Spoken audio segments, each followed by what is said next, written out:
Nahmaduhu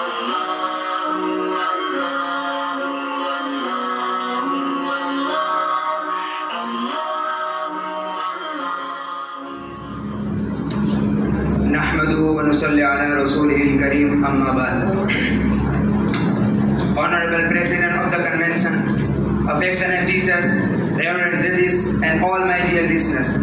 To begin with, let me my grateful thanks to Allah, the Exalted, as well as express my heartiest gratitude to you all for giving me a chance to speak some words on one of the most sensitive and appealing topics, that is, Al-Aqsa is crying out for help on this wonderful occasion. Dear audience, we are well aware of the fact that Al-Masjid Al-Aqsa is the first Qibla.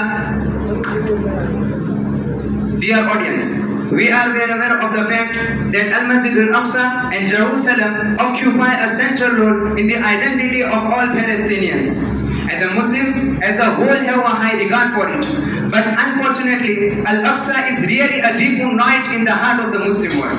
Muslims love Al-Aqsa, pray for it, fight for it, and die for it. And why it should not be so? When it forms an important aspect of a believer's dedication, where many pious individuals have given their wealth and lives, include the fact that Al-Masjid Al-Aqsa is the first Qibla of the Muslims. It is the station of Al-Isra and Mi'raj, the miraculous journey of Muhammad sallallahu alaihi wasallam. It is the place where many companions of the Prophet sallallahu alaihi wasallam are buried. It is a place which Allah subhanahu wa ta'ala himself calls a blessed place. It is referred to directly and indirectly 70 times in the Holy Quran. It is the only masjid mentioned by name in the Holy Quran apart from the Kaaba. Brethren in Islam, history has not recorded any issue that shows our religious values, historical rights, and the glory of our civilizations, as well as international conspiracies, contradictions, war of terminologies, and playing with covenants and resolution as the issue of Muslim Palestine. The blessed Al-Quds and Al-Masjid Al-Aqsa, where evil plans are being hatched with open enmity at the hands of the world powers.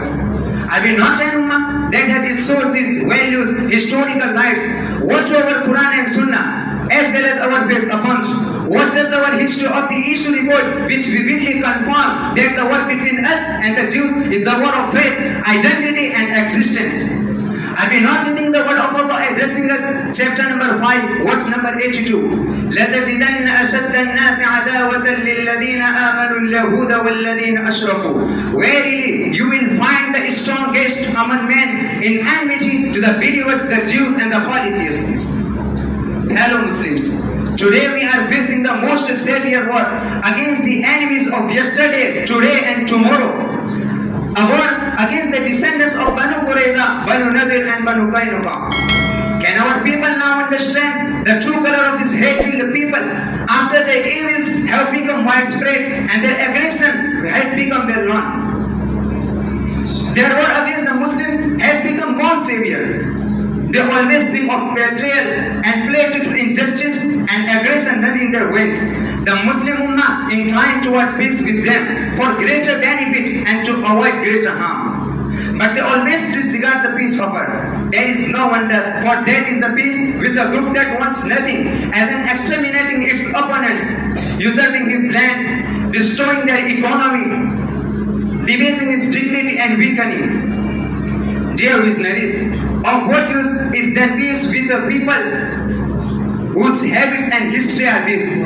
What the Palestinian land is now witnessing of war crimes, homicide, massacres, and shelling on rocket attacks, destruction of mosques, houses, and infrastructure, and wanton violation of all human values.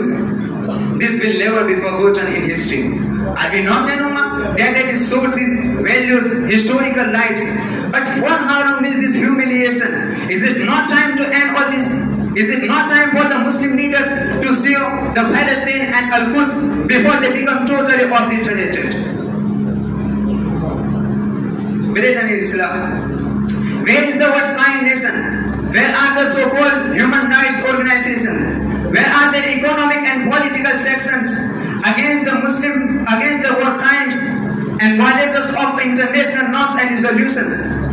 Oh, you leaders who claim that you are fighting terrorism, what do you call what these criminals do against the Muslim in Palestine? They to accuse those who fight for the rights and resist oppression and occupation of terrorism.